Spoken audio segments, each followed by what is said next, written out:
साथ ही साथ मैं ये बोलूँगा कि जैसे कल रात को मुझे एक रिपोर्ट आई है कि मतदार बंधुओं को डराया धमकाया जा रहा है कि तुम लोग उसको वोट नहीं देना, इसको ही देना, ये पैसा लो, इसको ही वोट करो। इस तरह से धमकियाँ और लालच दी जा रही है। मेरे समर्थक और वोटर जो है मेरे पास आके कंप्लेंट करे कि सर हमें धमकियाँ मिल रही है, तो उनसे मैं कहना चाहूँगा बिल्कुल भी डरना नहीं है किसी से। ये मतदान आपका अधिकार है, लोकशाही ने आपको अधिकार दिया है, उसका पूरा फ़ायदा आप मतदार बंधुओं को लेना है। आपको 4 वोट देने का राइट था, अभी सिर्फ 1 वोट दे सकते हो आप।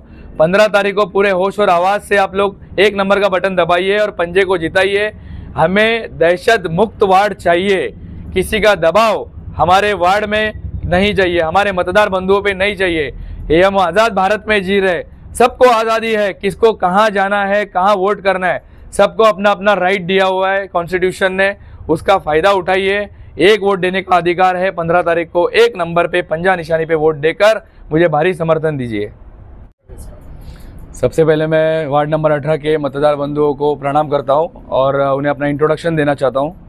मैं advocate Shrikant Siddheshwar Kamurti ward number 18 से कांग्रेस पार्टी से पंजा निशानी पर इलेक्शन यहां पे लड़ने के लिए उम्मीदवार के रूप में आपके सामने आया हूं। तो प्रेस कॉन्फ्रेंस बुलाने की वजह क्या है, क्यों आपने इसको बुलाया? जैसे कि इलेक्शन डिक्लेयर होने से पहले मैंने अपने वार्ड में सर्वे किया था।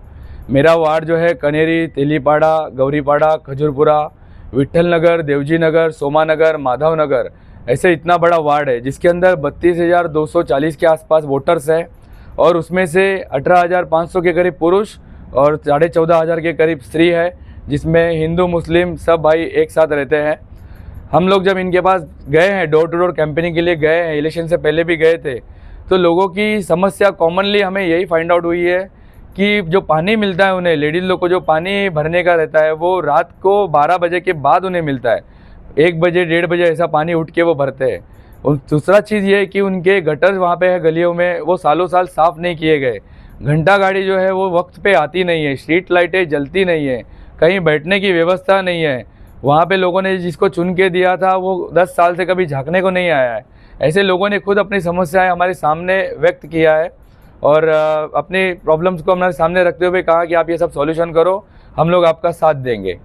वार्ड नंबर 18 के अंदर कुछ सीटें अनअपोज भी आई है, उसके बारे में क्या कहेंगे? जी, आप सभी को पता है वार्ड नंबर 18 में 4 उम्मीदवार थे पहले, उसमें से बीजेपी ने 3 सीट अनअपोज निकाली है। उनके सामने जिसने भरा था A, B, C में समाजवादी, राष्ट्रवादी और कुछ अपक्षों ने, उन सभी ने अपना फॉर्म पीछे लिया। शायद उन्हें किसी ने दबाया होगा, शायद उन्हें किसी ने लालच दिया होगा, डराया होगा, धमकाया होगा, दैट आई डोंट नो, लेकिन कुछ ना कुछ रीज़न की वजह से उन्होंने फॉर्म पीछे लिया और ये बीजेपी ने अपना दबाव तंत्र यूज़ करके 3 सीट अनअपोज लाई है। अभी 4थी सीट पे 18 में मैं इलेक्शन लड़ रहा हूँ, इसीलिए ये इलेक्शन हो रहा है, ऐसा मुझे लगता है, ये लोगों ने मुझे बताया है। कांग्रेस पार्टी के ऊपर पब्लिक कैसे भरोसा करे? लास्ट टाइम की अगर बात करें तो बहुत ज़्यादा मामला हुए थे और 47 नगर सेवक चुनकर आए थे, जिसके बाद वो 18 का मामला हुआ और फिर 29 जो बचे थे उन्होंने कोई भिवंडी शहर में काम नहीं किया, तो कांग्रेस पर लोग भरोसा कैसे करें? वार्ड नंबर 18 के जो मतदार है उनकी सोच थोड़ी एडवांस है और अच्छी है। वो कांग्रेस पार्टी के साथ साथ मैं जो उम्मीदवार हूँ, by profession I am an advocate, वकील होने के नाते मैं उनके सामने आ रहा हूँ, तो उनका सोच ये है, पार्टी अपनी जगह पे लेकिन उम्मीदवार सही मिला है हमें। एक वकील है, पढ़ा लिखा नुमाइंदा हमारे सामने आ रहा है और हमारे सामने आके वोट की अपील कर रहा है, काम का वादा कर रहा है, ये लोगों को ज़्यादा पसंद आ गई है। इसीलिए लोगों का समर्थन जो है मुझे कांग्रेस पार्टी के साथ साथ मुझे पर्सनल लेवल पे भी मिल रहा है। वार्ड नंबर 18 में जो 3 और लोग थे उसमें से कांग्रेस के कैंडिडेट भी थे, वो भी फॉर्म पीछे गए, क्या उसके बारे में आपने अपनी पार्टी से पूछा था? जी, अपनी पार्टी से भी पूछा है मैंने और उस इंसान से भी पूछा है। उन्होंने भी यही स्पष्ट रूप से हमें कहा है कि मुझे कुछ मजबूरियाँ थी, मुझे कुछ दबाव तंत्र आए हैं, इसीलिए मुझे फॉर्म पीछे लेना पड़ा। उन्होंने हाथ जोड़ के हमसे माफ़ी भी मांगी, लेकिन हमने सोचा कि जो हुआ सो हुआ, अभी इलेक्शन में हमारे साथ में रहो, तो वो आज भी हमारे साथ में है। अभी आपके सामने एनसीपी है कि बीजेपी है? हमारे सामने सभी कैंडिडेट है, एनसीपी के है, राष्ट्रवादी के है, बीजेपी के है। टक्कर तो देखो, मेरा पर्सनल टक्कर किसी उम्मीदवार से या किसी पार्टी से नहीं है। मेरी जो टक्कर रहेगी वो लोगों की समस्या के लिए है। उन्हें जो तकलीफ़ें हुई है, उन्हें जो पानी की व्यवस्था है, कचरे की व्यवस्था है, स्ट्रीट लाइट की व्यवस्था है, ये सारी तकलीफ़ों के लिए मेरी टक्कर है। मैं किसी पार्टी को या किसी उम्मीदवार को अपना टक्कर नहीं मान रहा हूँ। आप एक एडवोकेट हैं, आप सोशल वर्क भी करते होंगे, और तो कभी आपने कोशिश की कि ये जो तकलीफ है इनको हल करने में आप कुछ उनकी हेल्प कर सके? जी, मैंने बाकायदा अपने कनेरी तेलीपाड़ा वार्ड में हम नगर सेवक ना होने के बावजूद भी एक सोशल वर्क होने के नाते मैंने काफ़ी काम कराए हैं। उसके फ़ोटोज़ भी है मेरे पास, अगर ज़रूरत पड़ने पे शो करना पड़ा तो वो भी कर सकते हैं। यहाँ पे गटर की व्यवस्था जो है हमने कंप्लेंट्स देके सुधरवाई है। स्ट्रीट लाइटें बंद हुई थी, वहाँ पे हम लोग ने चालू करवाए। घंटा गाड़ी आती नहीं थी, हमने फ़ोन करके बुलाया है उनको और वो वक्त पे कचरा उठवाया है। आप देखोगे कचरों के अंबार हमारे यहाँ पे लगते थे, लेकिन अभी कहीं ना कहीं हमारे कोशिश के बाद वो क्लीन होते हुए दिखाई दे रहे हैं। कांग्रेस पार्टी से ही क्यों आप इलेक्शन लड़ रहे हैं? मेरे पिताजी 2017 में कांग्रेस पार्टी से इलेक्शन थे, तब से हम लोग कांग्रेस में जुड़े हुए हैं, इसलिए मैंने कांग्रेस से ही उम्मीदवारी मांगी है। आपके सामने मैनिफेस्टो रखा हुआ है, इलेक्शन को सिर्फ 2 दिन बचे हैं। मैनिफेस्टो में क्या ऐसा है जो आप जनता को बताना चाहेंगे? जी ज़रूर, मेरे मैनिफेस्टो में जो दिया है मैं आपको वो शॉर्ट में बताना चाहूँगा। वार्ड को नियमित रूप से भरपूर पानी का उपलब्ध कराना, जैसे कि मैंने बताया कि लेडीज़ की समस्या वही है, लेट नाइट पानी आता है, वो कहीं ना कहीं बंद होना चाहिए, और पानी आता है एकदम कम प्रेशर में। हमारी पहली कोशिश वही रहेगी हमारी महिला मतदार बहनों को और बांधवों को कि पानी उनको उपलब्ध कराएंगे। दूसरा स्वच्छता, उसके बारे में मैंने बताया। घंटा गाड़ी हम लोगों ने अरेंज करके दिया है, तो अरेंज यहाँ पे है लेकिन वक्त पे आता नहीं है, तो वो हम लोग कोशिश करेंगे टाइम पर आ जाए।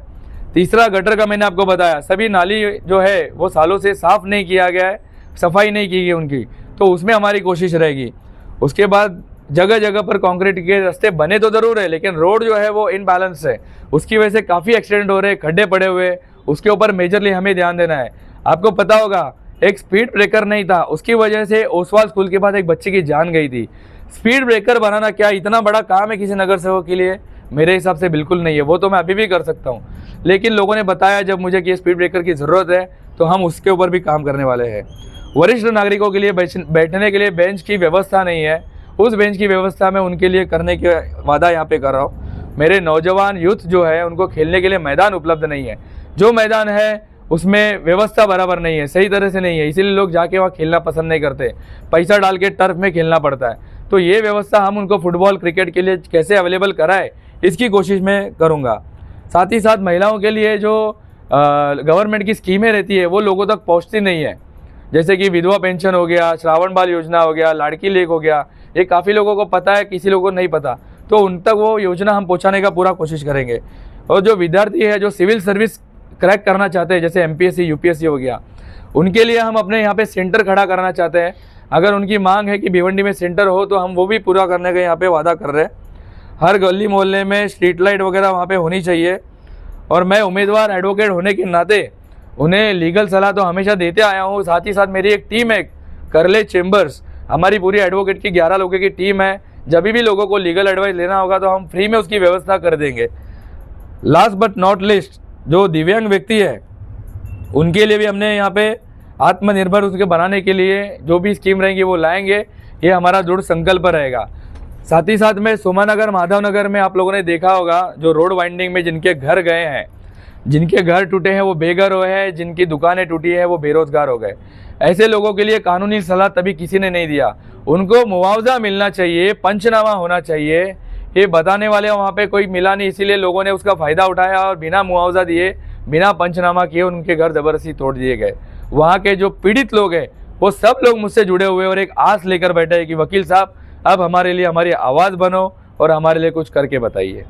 वार्ड नंबर 18 के लोगों को कुछ मैसेज देना चाहेंगे? ज़रूर। वार्ड नंबर 18 के मेंबर जो है मेरे मतदार भाई और बंधु, उनको ये अपील करूँगा कि देखिए, बीजेपी ने 3 सीट अनपोजिट तो निकाली है, राष्ट्रवादी समाजवादी ने भी A, B, C और D में फॉर्म भरा था, सिर्फ A, B, C में से विड्रॉ किया है, D में अभी भी रखा है। जब मैं मेरे मतदार लोगों से पूछता हूँ कि ये D में फॉर्म क्यों रखा होगा, उनका जवाब आता है कि वोट काटने के लिए, वोट का बंटवारा करने के लिए। तो उनसे मैं ये अपील करना चाहूँगा कि मेरी वार्ड नंबर 18 की जनता बहुत समझदार है, तो उनसे अपील करूँगा कि आप बहकावे में ना आइए, किसी के पैसे के लालच में ना आइए। धर्म की राजनीति भी करेंगे ये लोग वक्त आने पे, मुस्लिम कैंडिडेट खड़ा है, अपना बंदा खड़ा है, ऐसे धर्म की राजनीति भी करेंगे, उसका भी अपने को उस पर ध्यान नहीं देना है और किसी बहकावे में नहीं आना है। 15 तारीख को वोटिंग है, आप सभी से मैं उम्मीद करता हूं कि मतदान के लिए ज़्यादा से ज़्यादा घरों में आइए, क्योंकि अभी का जो मतदान है वो 15 तारीख को है, 15 जनवरी को। कोई वेकेशन उस दिन नहीं रहेगा, कोई छुट्टी नहीं रहेगा, सब लोग को आना है मैक्सिमम और अपना वोटिंग परसेंटेज बढ़ाना है। और मेरा बैलेट पे जो है ईवीएम मशीन पे 1 नंबर का बटन है। आप सभी लोगों से भी रिक्वेस्ट है कि वोटिंग करिए 15 तारीख को, और 1 नंबर पे पंजा निशानी है, ज़्यादा से ज़्यादा वोट करिए और मुझे अपनी सेवा करने का मौका देकर मुझे अपना सेवक बनाइए।